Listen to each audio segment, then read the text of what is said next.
Did you know that 90% of the things that happen within the world are within your control? Yes, 90% of the things that happen in this world are within your control. The other 10% are random accidents, the weather, and traffic jams. These are unpredictable events by nature and they are definitely outside of your control. But that 90% is definitely within your control. This explains that the quality of your life is not based on what happens. It's not based on the actions, the events that happens to you. It's based on your reactions. It's based on your response to situation. I can give you a free therapy session today. If you see anybody that has hot temper, somebody who is usually provoked or easily triggered and usually gets angry, it's because of three main reasons. The first reason is because the person's boundary has been crossed. A lot of times, many people go angry. They go furious because their boundaries, the standards they have set in their life, is usually crossed by people. The second reason is uncommunicated expectations. There are a lot of preferences people have that has evolved onto expectations, and they slowly believe that everybody should comply based on their expectations. And whenever that expectation is not met, it broods anger, it broods resentment. The third reason is called cognitive distortion. This happens when people live their life based on should. They set up rules in their life. They believe firmly that whatever happens in their life, people, their reactions towards them should comply based on the rules they've set in their life. You send somebody a message, they haven't replied you, but yet you expect that they should reply you. Today, I want to talk about emotional intelligence, which is the hallmark of anybody who wants to evolve and survive their relationship, their work relationship, their business life, even in general, improve the quality of their lives. What is emotional intelligence? Emotional intelligence deals with the 90% that we've spoken about. 90% of the things that happen in your life is based on your reactions. It's based on how you interpret the world and how you manage your preferences that has evolved to expectations. How you manage your triggers in such a way that you're always calm and you are calculated in responding. You don't allow your emotions to get the best of you. Now, like we said, let's diagnose first of all. The first cause is when your boundaries are crossed. Like we've been saying in the last episodes, the moment your boundary is crossed, you feel targeted. You almost feel disrespected. You feel out of control. You feel like you lost agency in your life. That is not such a trivial thing.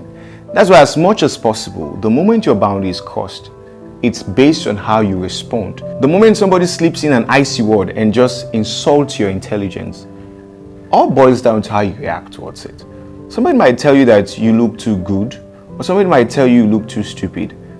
But it's dependent on how you respond to that particular comment that shows that you're truly emotionally intelligent. Now, the second reason which we've spoken about is uncommunicated expectations. A lot of times we have preferences. You have some things you prefer in your life. But be careful when those preferences have evolved to expectations. Because when they evolve to expectations without you communicating, realistically meeting people at that level in which your preferences should be congruent with people's preferences, then you are setting yourself up for disappointment and frustration. This is what happens in a lot of relationships sometimes. I like something and therefore I expect that the other person should like that same thing in return. It happens if you look at relationship, if you look at friendship. The reason why there's a lot of confusion, a lot of heated argument is because of this uncommunicated expectation. A lot of life's problem will be solved easily if people can communicate. Simple word, communication, is such a key thing. It's not just articulating your words.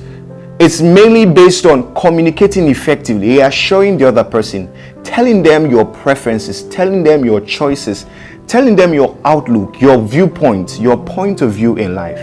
It's very important if you are going to be emotionally intelligent that you always communicate your expectations, communicate your preferences.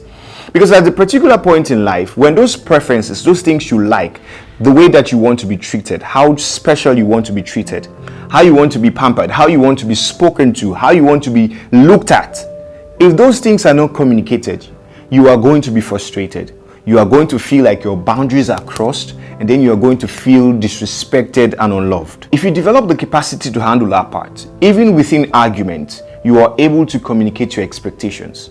Then you are going to be a person that can easily navigate through difficult and tense situations.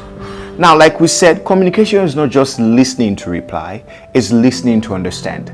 And most times there's just two parts. There's you articulating your words, and there's another part with you listening to the other person, active listening, asking questions as much as possible. When communicating, be sure to check in with the person. In a romantic relationship, professional relationship, even in work relationship, even in our normal interaction with people, be sure to check in with people. Don't assume that your personal preference should coordinate or should correlate with theirs. Be sure to check in with the person and tell them, is this something you're okay with? Is this particular behavior something you are willing to settle down with? Is this particular course of action going to affect you in any way? Be sure to check in with the person first. That's the aspect of communication. You have an agreement. You have a firm understanding going forward. Then you are able to manage your expectations. Then you are able to get a calm of your emotions. Without that, you're setting yourself up for frustration. You are going to suffer anger and resentment in work, in relationship, and in life. The other reason is the cognitive distortion.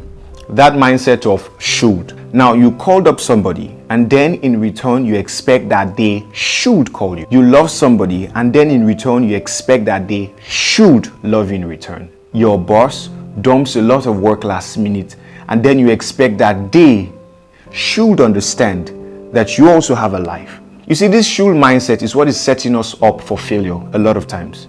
Your should, setting up rules in your life without communicating them, without setting those boundaries, is always a recipe for frustration, anger, and resentment. There's something you have to understand and come to terms with, that life doesn't work the way it works in your own eyes. Yes, reality is different from your own expectations. And if you're going to be an emotionally intelligent person, you have to come to terms that there's reality and there's my personal preference and what I should like in my life. There are certain rules you've set up in your life, and there's a way the world works. And that's perfectly okay. You can control that. What you have control over is how you respond to the situations. Let's set some action points regarding these things we've spoken about. If you're dealing with anger and you want to manage anger, you want to manage expectations in relationship, the first thing you have to do is to set a boundary. I want to tell you something very pivotal. It's very important for you to always find somebody who has similar boundaries or had shared values with you. So that means if you believe in certain things about love and respect, find somebody who also believes in love and respect. Because the moment that person don't accept that thing as a boundary in their own life, they're always going to push back on your own boundary. So the first thing you have to do if you want to find people that likes you is to find people who are like you. So your likes should be correlated to people who are like you in return. People who share similar values, similar principles, who also are able to set that boundary in their life. So that in case you want to trespass their own boundary as well, they're going to keep you in check. That's the way you are able to manage your emotions correctly, and you're able to navigate emotionally intelligent in many situations that you find yourself. The second aspect is communication. Now, always check in with the person first. Disappointment often escalates to frustration when there is uncommunication. Be sure that you are able to check in with the other person. Ask them, is this something you're okay with? Is this something you're down to do? Then you get the person's consent, or you get the person on board. That's one of the most mature way in communicating with another person. Checking with them first if it's okay. Even when giving advice, even when having conversation, unsolicited advice, unsolicited opinions, be sure to check in with the person. Is this something you want to work with? Is this something you're willing to make changes and improving? So that you don't affect that negative state of mind and you yourself can control your emotions well. The third aspect, which is called the cognitive distortion, the thing that handles that is always to shift from should to I hope or I appreciate. So instead of saying they should call me when you drop a text, you switch to saying I hope that they reply back or they return my calls. Instead of you saying my partner should have time for me, they should care for me, they should love me, you shift the focus to say I will appreciate, I will love, and I hope that the person loves me the way I want to be loved. The moment you shift that aspect, the moment there's a complete shift in your mindset, in your words, in your statements, in your belief, automatically you have calm of your emotions.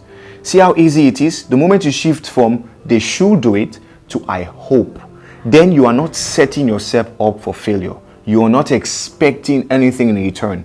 And if you don't expect anything, then you are not going to be disappointed. Then you are going to be in control over situations that happen in your life.